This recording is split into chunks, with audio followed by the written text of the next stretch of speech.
नमो बुद्धाय।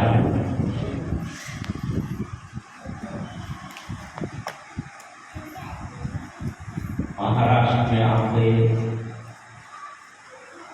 मुझे एक प्रकार की बौद्ध संस्कृति मिली है। अगर मैं महाराष्ट्र में नहीं आता, मैं गांधी का भगत होता।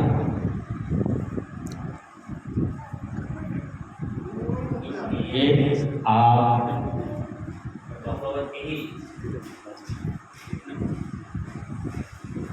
सौभाग्यवान हो, कुशल हो। हम सौभाग्यवान है कि बाबा साहब के कुटुंब में हमने जन्म लिया है।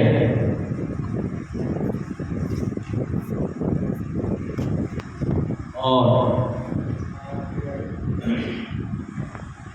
बाबा साहब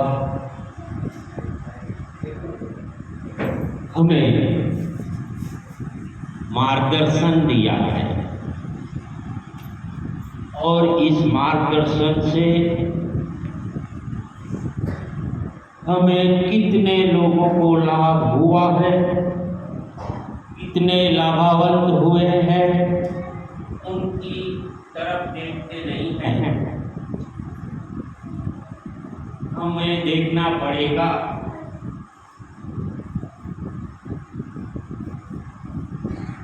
अगर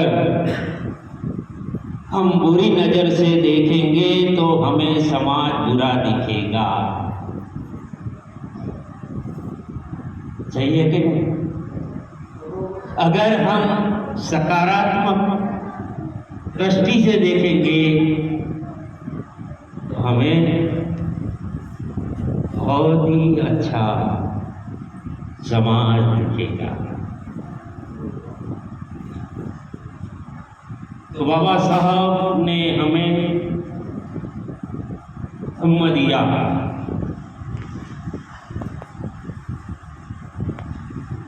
जिस धम्म से हम संस्कारवान बने हैं, जिस धम्म से हम सौंदर्य प्राप्त करते हैं, जिस धम्म से हमारा अस्तित्व बना रहता है, और इनको भूलना नहीं चाहिए। हमारी भावी पीढ़ी को हम संस्कार दे रहे हैं।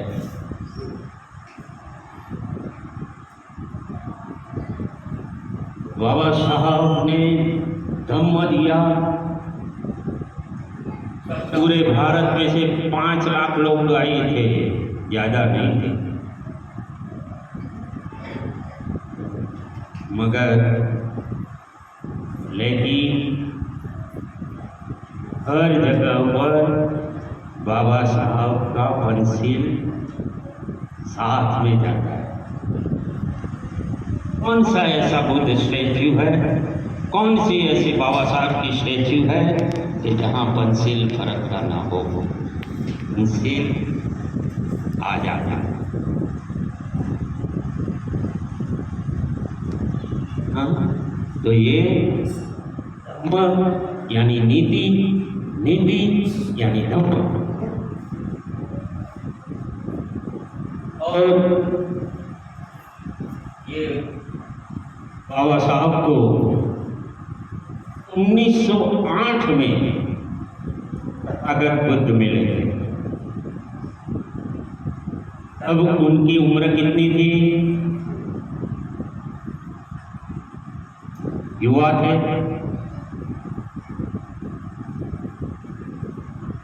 मैट्रिक पास हुए, भाई कल्लाम मुंबई उनका छोटा सा सम्मान हुआ था, और इस सम्मान में बुद्ध का जीवन पढ़ने को मिल गया, और वो शब्द उनके हृदय में प्रकाशित हो गया। अगर हम भी किताब नहीं पढ़ेंगे तो क्या होगा?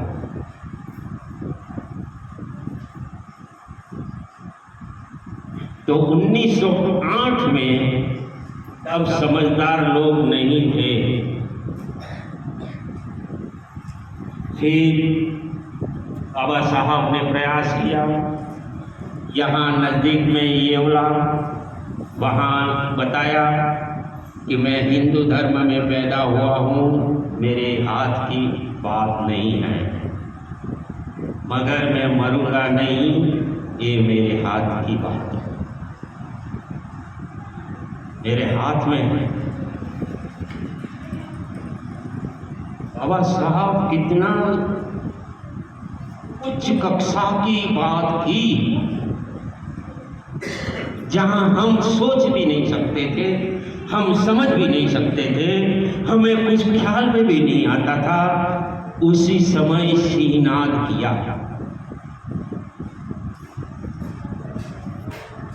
उनके बाद लोग मिलने आए, मुस्लिम आए, क्रिश्चियन आए, सिख आए, ब्राह्मण आए, हाँ समझाया आ जाओ।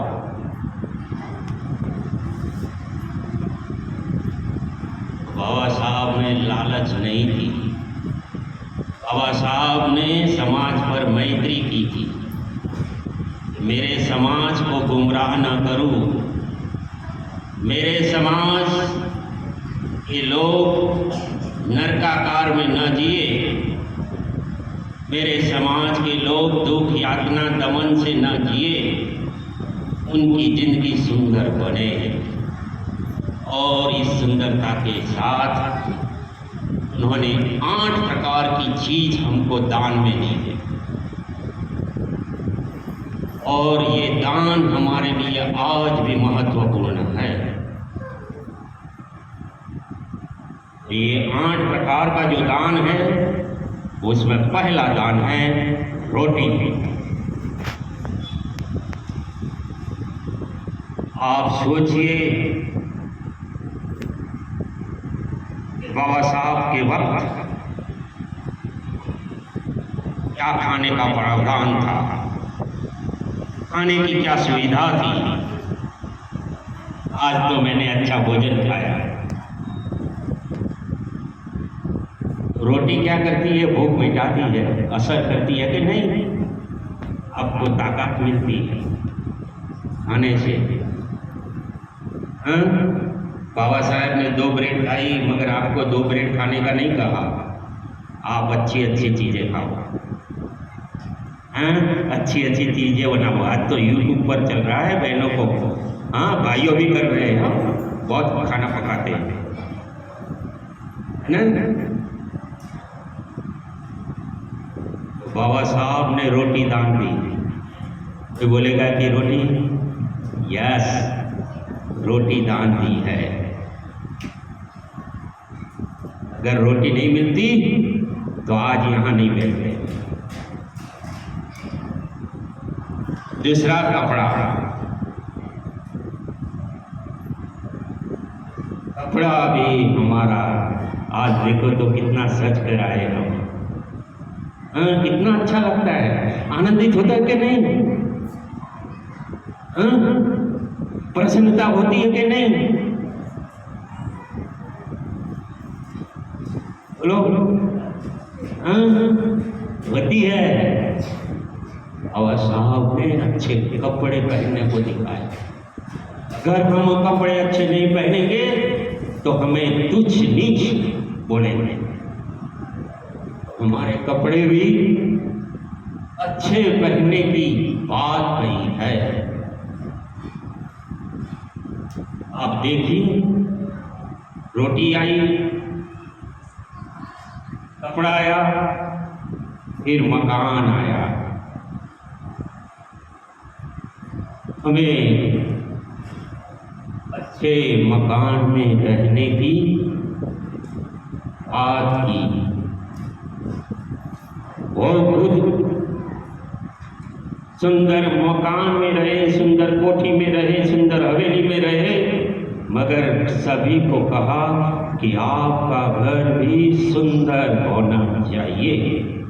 आज मैं बंसिल नगर में आ रहा था तो मैंने देखा कि बहुत साफ सुथरी सड़कें थी अहमदाबाद से अच्छी, घर भी अच्छा था, मकान हमको दान दिया है। अभी रोटी कपड़ा और मकान हो, अगर बीमार हो तो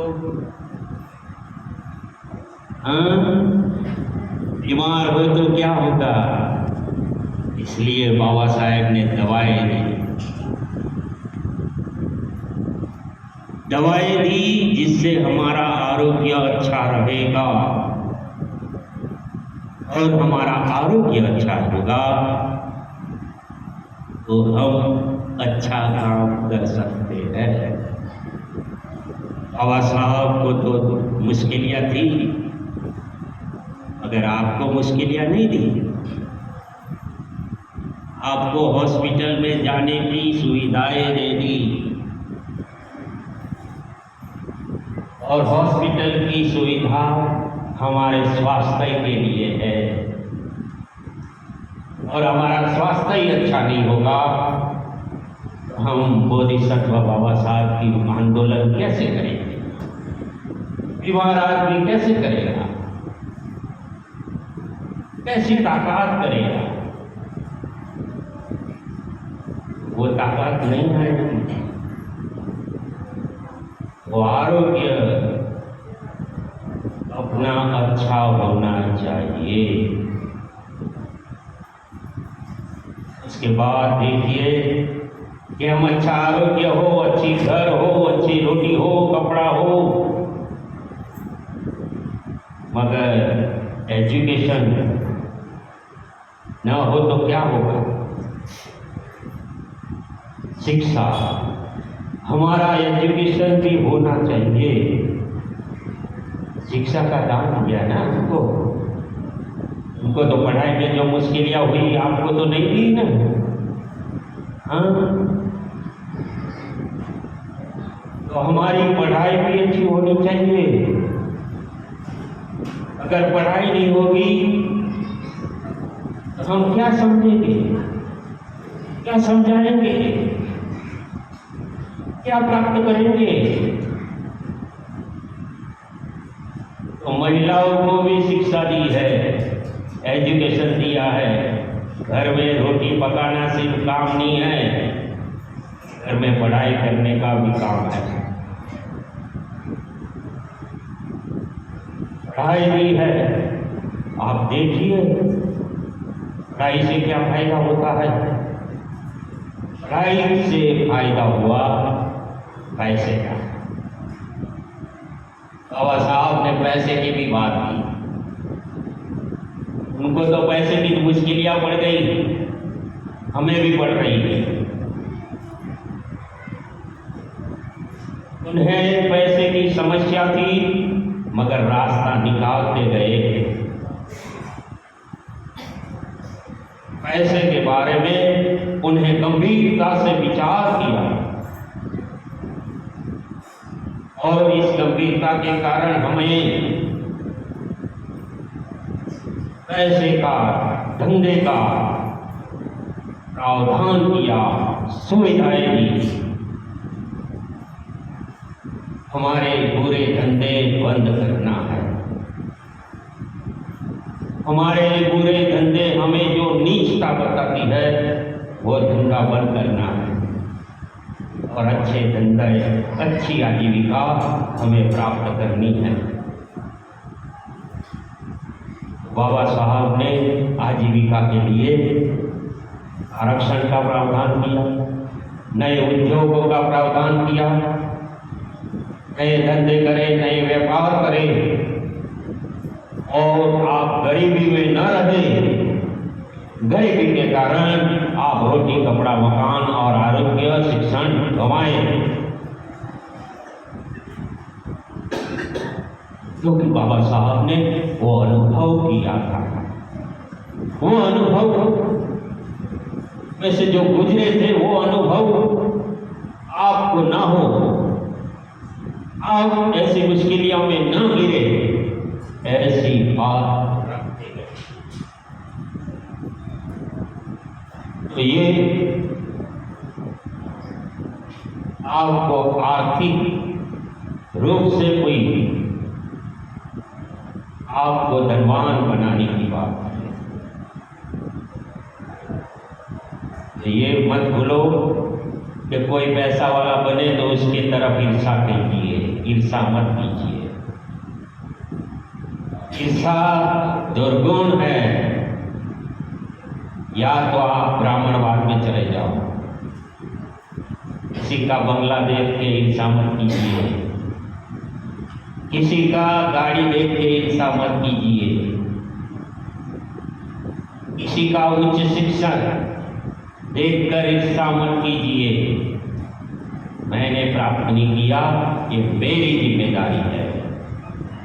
बाबा साहब ने हमको ये बात दी है, ये दान में दिया है कि आप पैसे वाले हो, गरीब न हो। इसके आगे और क्या कहते हैं? परिवहन। बाबा साहब परिवहन किया। मुंबई के तो येवला आ गए, नागपुर आए न। तो जिस समय उनको परिवहन की सुविधा नहीं थी, बाद में सोचने लगे कि मैं परिवहन करूं,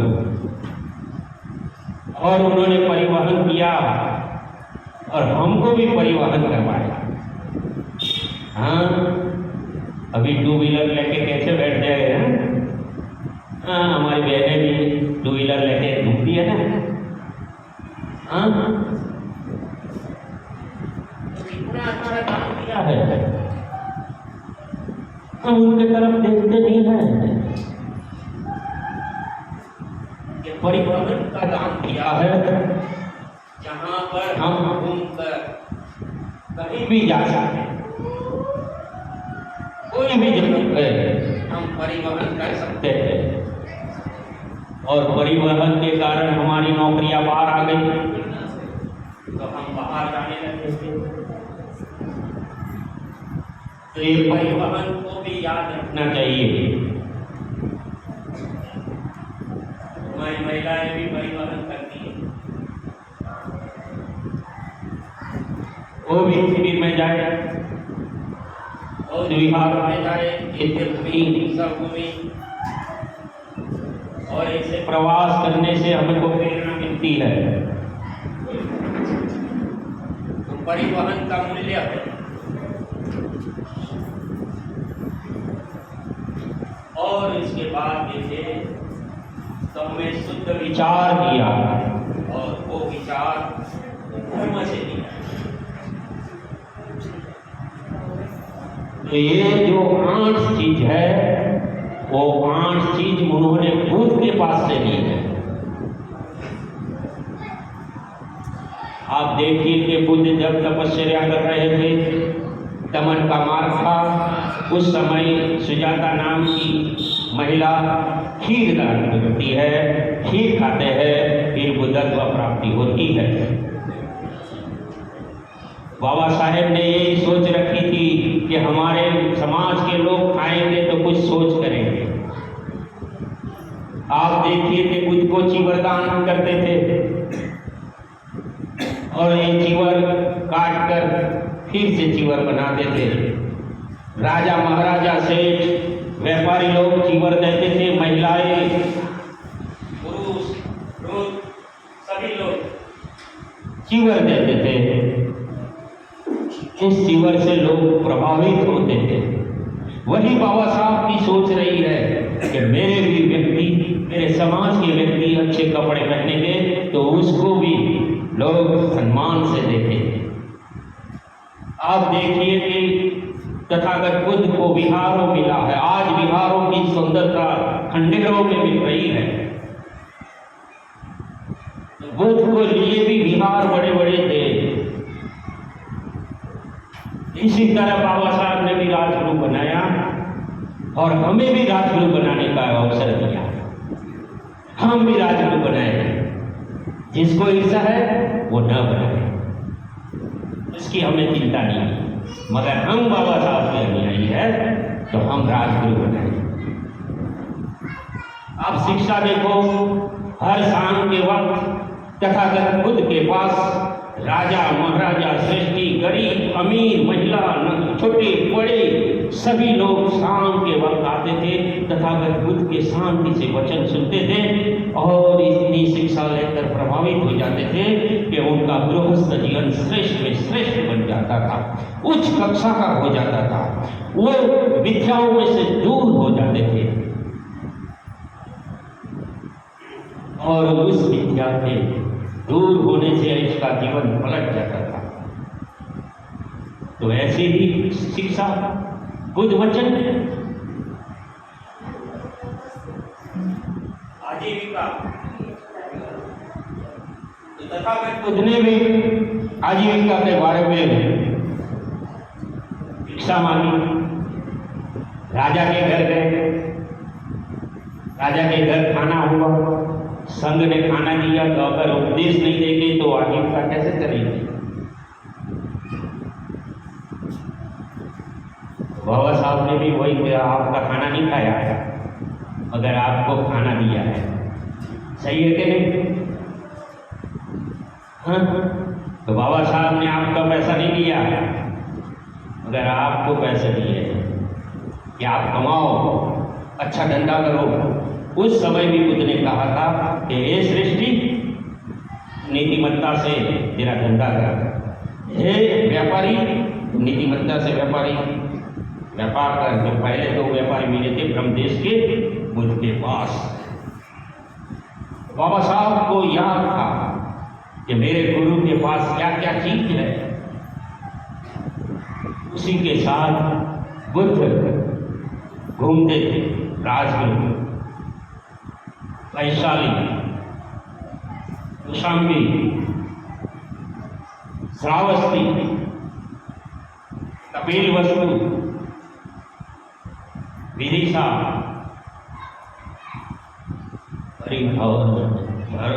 परिभ्रमण किया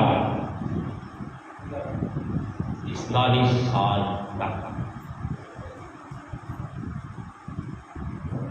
वो परिभ्रमण का देखकर बाबा साहब भारत के हर कोने में गए, हर देश में जाने का प्रयास किया। हम अच्छी आजीविका के लिए मालेगांव नहीं छोड़ेंगे तो छोड़ना ही पड़ेगा। बाबा साहब विदेश गए, पढ़ाई की,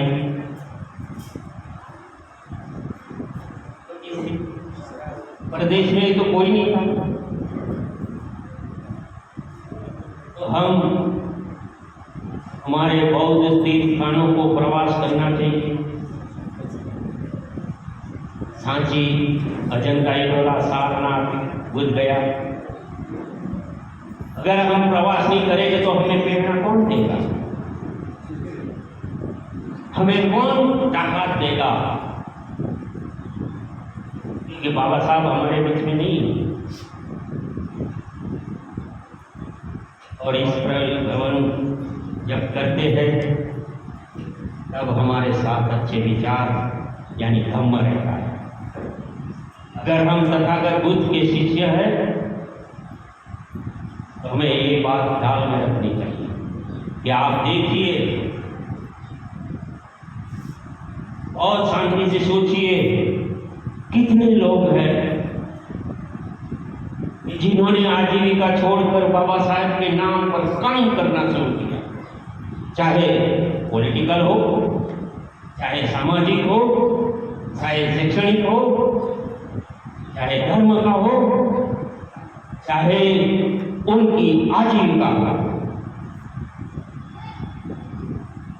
कितने लोग काम, आप सोचिए, आप सिर्फ हमारे गांव में देखिए कितने लोग हैं, ईवीएम ही है और भी लोग हैं, अगर उसकी नीतिमत्ता नहीं तो वो जाने, हम नहीं। अगर हमारी नीतिमत्ता होनी चाहिए कि मैं बाबा साहब का अनुयायी हूँ तो मुझे नीतिमत्ता से समाज की सेवा करनी है। जैसे बाबा साहब ने कहा कि मैं समाज के लिए काम करूँगा। ऐसी मुश्किलें तो आपको हुई नहीं, ऐसी कठिनाई तो आपको आई नहीं है, तो फिर काम करने का डर क्यों है? क्यों बोधिसत्व बाबा साहब का आंदोलन का काम नहीं कर रहे? क्या वजह है? ये हमें सोचना पड़ेगा। आप देखिए कितने लोग शिक्षक बन गए, कितने लोग सरकारी अफसर बन गए, कितने लोग बड़े बड़े मकान और गाड़ियों में रहने लगे। हाँ, बड़े बड़े बंगले में अपने को नहीं बुलाए तो कुत्ते को तो बुलाते हैं ना, पालते हैं ना। तो बाबा साहब ने सिखाया ना कि कुछ नहीं तो कुत्ते भी रखो। हाँ, मगर ना नहीं कहना, ये हमारी गलत सोच है। हमारी चातुर्वर्ण की सोच होगी तो हम ना बोलेंगे, चातुर्वर्ण वाले ना बोलते ये तुम्हें प्राप्त नहीं करना। मगर बोधिसत्व बाबा साहब और बुद्ध कहते हैं कि तुम्हें प्राप्त करना है। तो इतना ही फर्क है कि आपको प्राप्त करना है, आप प्राप्त न करो तो वो जिम्मेदारी आपकी, जो हमारी नहीं है। हम मार्गदर्शन जरूर करते हैं, मगर वो मार्गदर्शन का सही इस्तेमाल स्वयं खुद को करना है। खुद भी मार्गदर्शन करते हैं, किसी को भी मोक्ष दिलाया नहीं है। ऐसे ही बाबा साहब ने कहा कि मैं दुनिया में हर सारी चीज रख दूंगा, मैं तुम्हारे लिए कुछ भी बाकी नहीं रखूंगा। मगर जिसको प्राप्त नहीं हुआ वो कहता है बाकी है, बाकी है, बाकी है।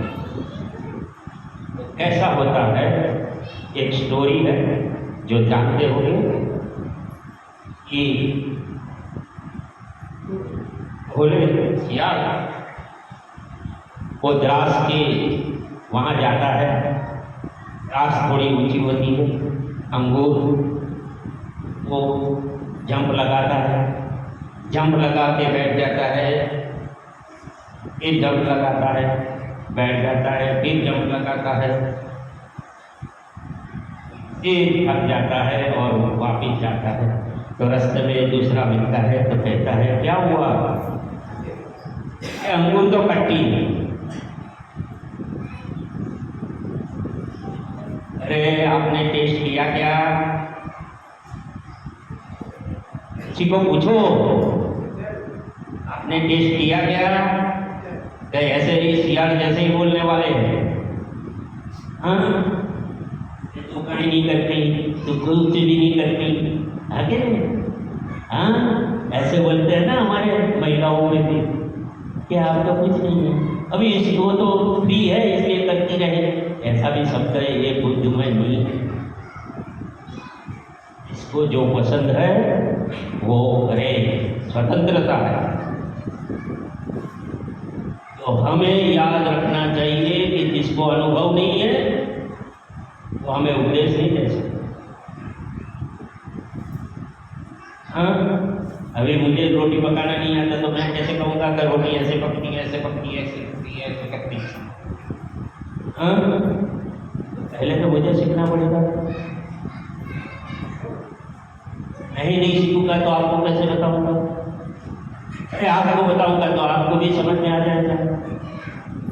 तो स्वयं को पहले करना पड़ेगा, दूसरे को बताना पड़ेगा। बाबा साहब ने स्वयं किया, रोटी खाई बाबा साहब ने, कपड़े पहने बाबा साहब ने, घर बनाया बाबा साहब ने, शिक्षित बने बाबा साहब, आजीविका चलाई बाबा साहब ने, परिवहन किया, आरोग्य अच्छा किया, दवाई ली, सब कुछ है उनके पास। उन्होंने अनुभव किया है धर्म से, बुद्धिज्म से, और बुद्ध की बात उन्होंने स्वीकृत की। वही स्वीकृति करने के बाद उन्होंने अपने को दी है। तो आज हम अशोक विजयादशमी जो मनाते हैं तो ये याद रखो कि हम जब रोटी खाते हैं तब याद रखो कि मेरी सुंदर रोटी है, उससे मैं शक्ति बनाऊँ। कपड़े पहनो तो अर्श में दर्पण में देखते तो बहुत अच्छा लगता है, कितना प्रसन्न होते हैं। हाँ, अभी मैं देख रहा था यहाँ एक दूसरे को फूल दे रहे थे तो इतना अच्छा लगता था। जो फूल लेता था वो बहुत मुस्कुरा रहा था, कितना आनंद हो रहा था।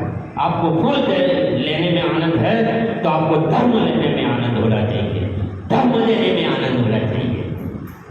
सिर्फ यहाँ के फूल देने से मेरा भी सम्मान तो कितनी बार हुआ है, मगर मैं अंदर से चिल्लाता हूँ कि मेरा सम्मान हो, मगर मैं कार्य कैसा करूँ,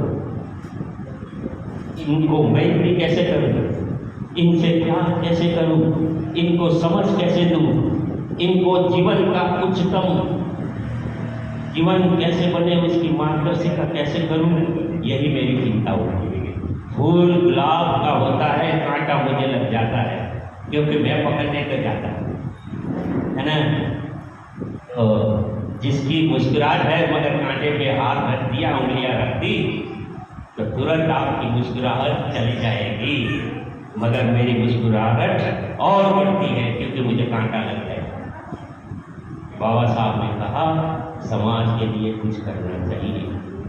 अगर मेरे आंदोलन के लिए कुछ भी नहीं होता तो आप अपने घर को अच्छा बनाएंगे, समाज को नहीं, घर को अच्छा बनाएंगे।